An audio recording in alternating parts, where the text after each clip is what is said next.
बिस्मिल्लाहिर्रहमानिर्रहीम। नाज़रीन अस्सलाम वालेकुम, मैं हूं इमरान वसीम।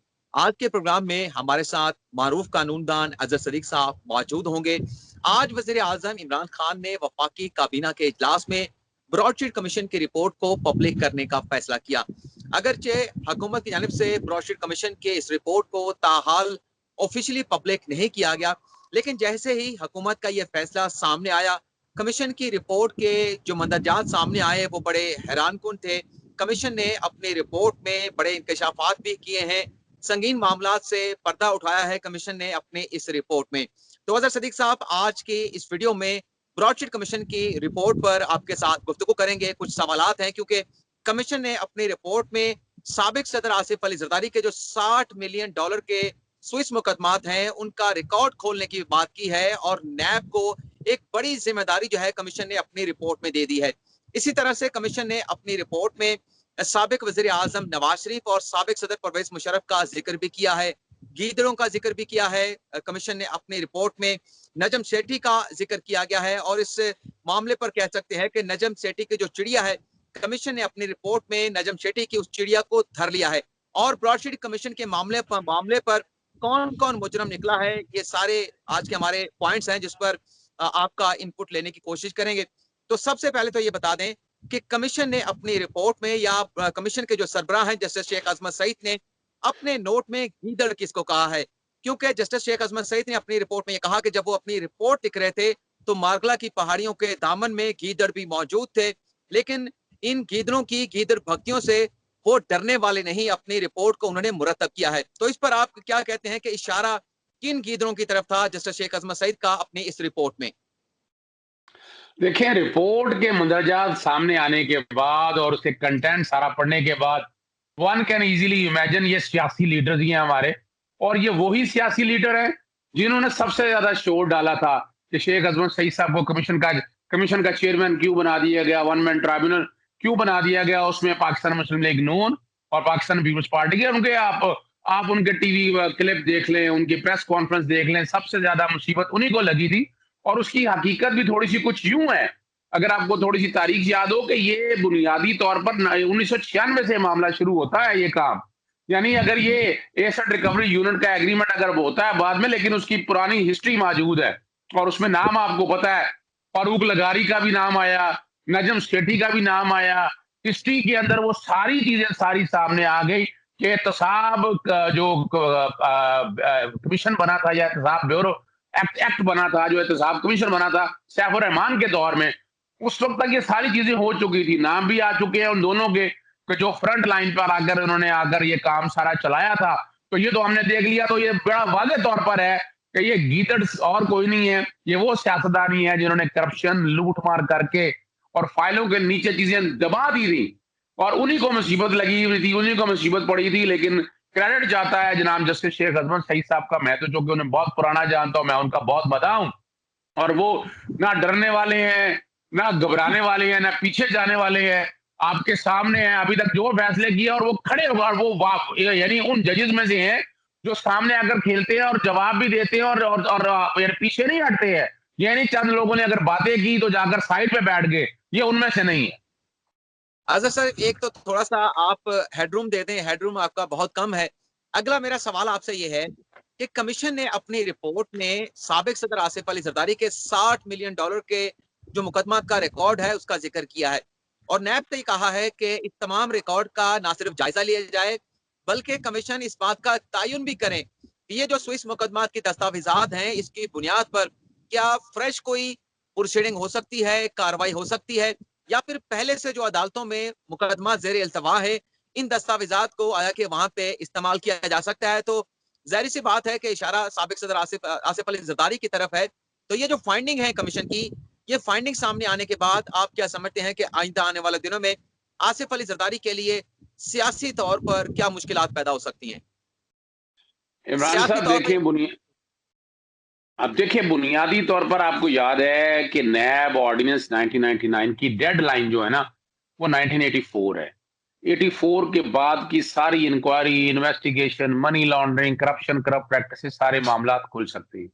और आम आदमी की आसानी के लिए बता दें कि नैब ऑर्डिनेंस का सेक्शन 18 है जो नैब को इख्तियार देता है कि या तो गवर्नमेंट कंप्लेन करती है या कोई आम आदमी कंप्लेन करता है नैब को, या नैब अपने तय अज खुद इख्तियार इस्तेमाल करते हुए इंक्वायरी स्टार्ट कर सकती है, इन्वेस्टिगेशन और रेफरेंस फाइल कर सकती है। ये 3 तरीकाकार दिए हुए हैं। अब चूंकि ये आपको याद होगा कि पनामा के केस के अंदर भी जब ये मामला आया, तो सुप्रीम कोर्ट ने नैब के पास भिजवाने से पहले उस पे एक जेआईटी बिठा दी। यानी वजह तारीख यही चली आ रही है कि जो नैब के पास ड्राई रस मामले गए हैं, तो उसमें कहीं ना कहीं छोड़ रह जाता है, इंक्वायरी कमजोर हो जाती है, वो लटक जाता है, सियासी हुकूमतें आगे पीछे काम करती रहती हैं, लटकाती रहती हैं, और at the end of the day वो शहादतें ज़ाया हो जाती हैं। तो इसके अंदर भी आप देखें ना, ये अब जो रिपोर्ट आ गई है, ये जुडिशियल इंक्वायरी की जो रिपोर्ट आ गई है, जब ये एविडेंस के तौर पर इस्तेमाल नहीं हो सकती, ये एक अलग इशू है, लेकिन जितना मटेरियल है वो रिकॉर्ड के ऊपर आ चुका है, उस रिकॉर्ड को इस्तेमाल करते 2 काम हो सकते हैं। एक तो मिसाल के तौर पर अगर रेफरेंस पेंडिंग पड़े हुए हैं, तो उनमें आज भी सप्लीमेंट्री रेफरेंस फाइल हो सकते हैं एडिशनल एविडेंस की बुनियाद पर। मिसाल के तौर पर अगर कोई लेकिन इंक्वायरियां क्लोज हो गई हैं। आप अपनी बात को कंटिन्यू करें, यहाँ पर से सप्लीमेंट्री एक क्वेश्चन आपसे कर लेता हूँ कि अदालतों में या एहतसाब अदालतों में आसिफ अली जरदारी के खिलाफ स्विस मुकदमा के हवाले से तो कोई मुकदमा ज़ेर इल्तवा नहीं। हाँ, आया कि इस्लामाबाद हाई कोर्ट में इस हवाले से मामला हो सकते हैं। जो एहतसाब अदालत से एक्विटल हुआ था आसिफ अली जरदारी का, उनकी अपील नैब की जो है वो इस्लामाबाद हाई कोर्ट में ज़ेर इल्तवा है।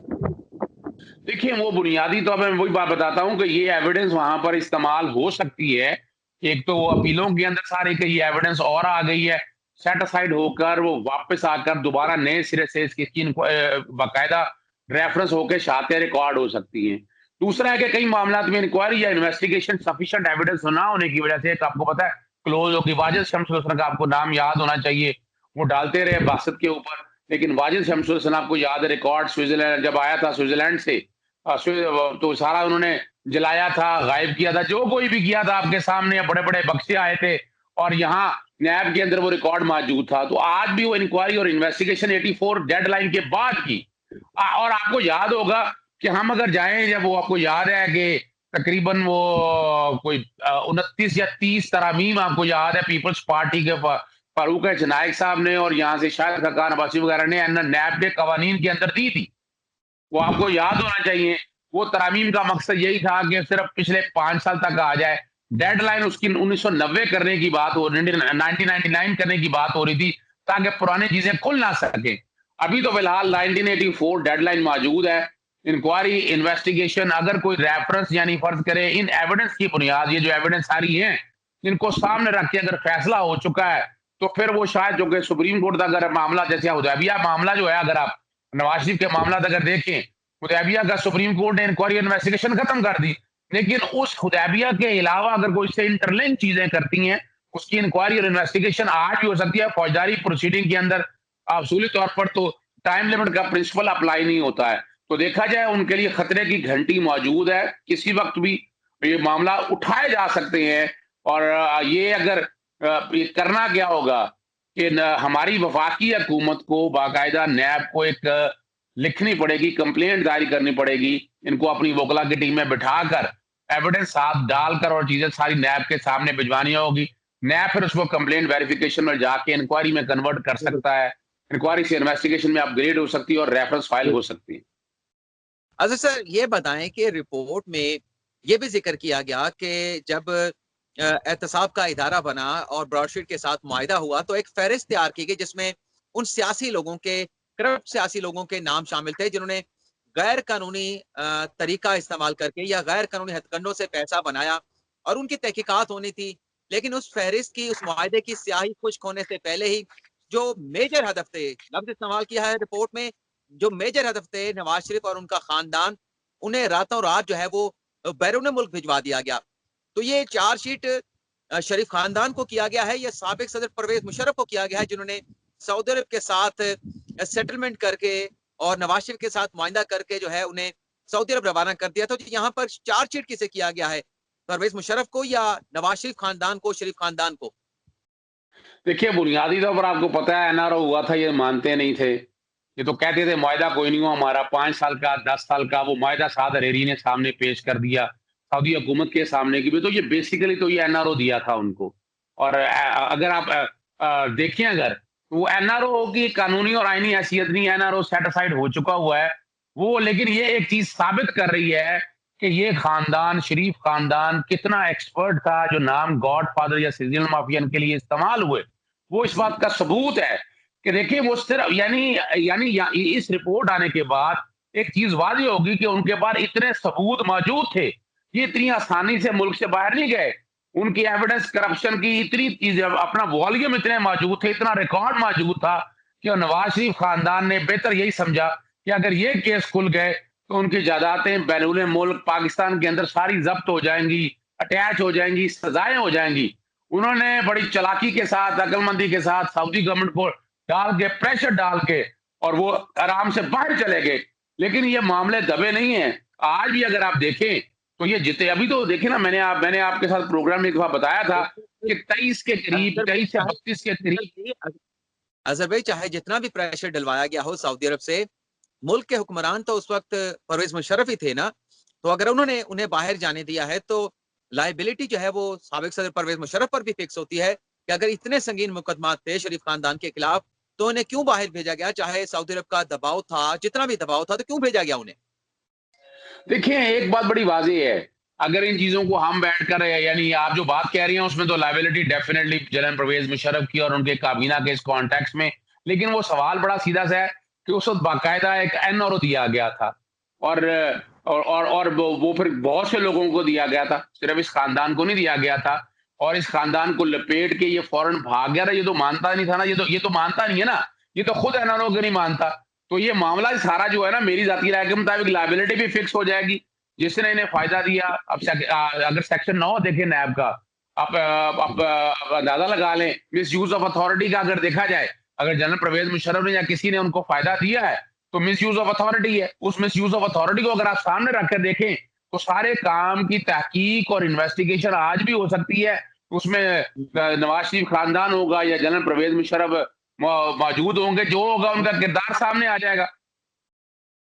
अच्छा अजहर भाई, इसमें जो मुझे मजे की बात लगी कि चिड़िया वाले नजम सेठी, पुराने सहाफी, सीजन सहाफी, सीनियर सहाफी, उनका भी जिक्र किया गया है।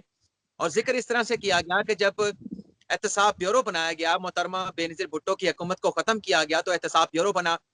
फारूक लगारी ने वो इदारा बनाया और उसका इंचार्ज बनाया गया नजम सेठी को। और नजम सेठी ने रिपोर्ट में लिखा है कि करप्शन के खिलाफ जो शमा थी, उसको जो चिंगारी थी, उसको रोशन किया। तो इस पे आप क्या कहेंगे कि 1996 का दौर, ताकतवर हलकों का, एस्टेब्लिशमेंट का हुकूमत बनाने गिराने में कितना किरदार होता था, जो निगरान हुकूमतें आती थी। तो ये जो आज नजम सेठी बैठ के मुख्तदर हलकों को, एस्टेब्लिशमेंट को या फौजी इदारों को, रियासती इदारों को क्रिटिसाइज करते हैं, तो माजी में तो इस रिपोर्ट में जो लिखा गया है नजम सेठी का जो किरदार है, वो तो बड़ा उसके ऊपर सवालात उठते हैं। देखें, आपको तारीखी बात याद होनी चाहिए, नजम सेठी बुनियादी तौर पर उनके साथ रही। ये सबूत है इस बात का, जब पीपल्स पार्टी की गवर्नमेंट गिराएगी, फारूक लगारी आगे आए, तो सारा काम ये जिक्र किया हुआ है कि अकाउंटेबिलिटी का सारा निजाम जो है नजम सेठी के पास था। अब नजम सेठी को आर्म ट्विस्टिंग के लिए और सारी चीजों को सामने रखते, अब तारीखी याद हो कि नजम सेठी के खिलाफ पर्चे, या उस वक्त जंग या जियो के खिलाफ जो नवाज शरीफ ने पर्चे बचे दिए और ये सारी चीजें रिकॉर्ड की हैं। सिर्फ यहाँ नजम सेठी नहीं है, याद रखिएगा उन दिनों में आपका हामिद मीर का किरदार भी आपको बहुत जल्दी सामने आ जाएगा कि वो भी, आपको पता है, वो भी शुरू के दिनों में एस्टेब्लिशमेंट के साथ रहे। आज आगे उनकी अगर हो गई है तो उन्होंने क्या पींगे कहीं और मिला ली हैं, नजम सेठी ले लें या हामिद मीर ले लें, वो आज इंटरनेशनल एस्टेब्लिशमेंट का हिस्सा बन चुके हैं, या उन लोगों के साथ है, या उनकी छह में छह लेकर चलते हैं। लेकिन किरदार बड़ा वादिया। मैं इस रिपोर्ट से खुश इतना हूं कि आप जस्टिस शेख अजमत सईद ने किसी से डरे नहीं, किसी गीदड़ से नहीं डरे, ना किसी गीदड़ पबकियों में आए। उन्होंने सिर्फ इसको बेलगाम नहीं किया, एक और किरदार को भी, एक जो हमारे यहाँ सो कॉल्ड लिबरल है और उसकी जो सबसे बड़ी खिलाड़ी है वो आयशा सिद्दीका है। आयशा सिद्दीका जो ब्रॉड के जो आर्बिट्रेशन की प्रोसीडिंग थी, उसमें बाकायदा जाकर वो विटनेस के तौर पर पेश हुई, या ब्रॉडशीट एलएलसी में आयल ऑफ मैन के अंदर एक्सपर्ट विटनेस के तौर पर, और उनके बारे में लफ्ज लिखे, वो लफ्ज पढ़ने जरूर चाहिए। In arbitration proceeding, expert witnesses are usually paid. पैसे दिए जाते हैं. She made uncharitable statement regarding Pakistan and its affair in the arbitration proceeding. It appears that maligning Pakistan is a lucrative business for so-called intellectuals. moral fiber and loyalty appear to be in short supply in the Islamic Republic of Pakistan. ये भी बेनकाब कर दिए हैं।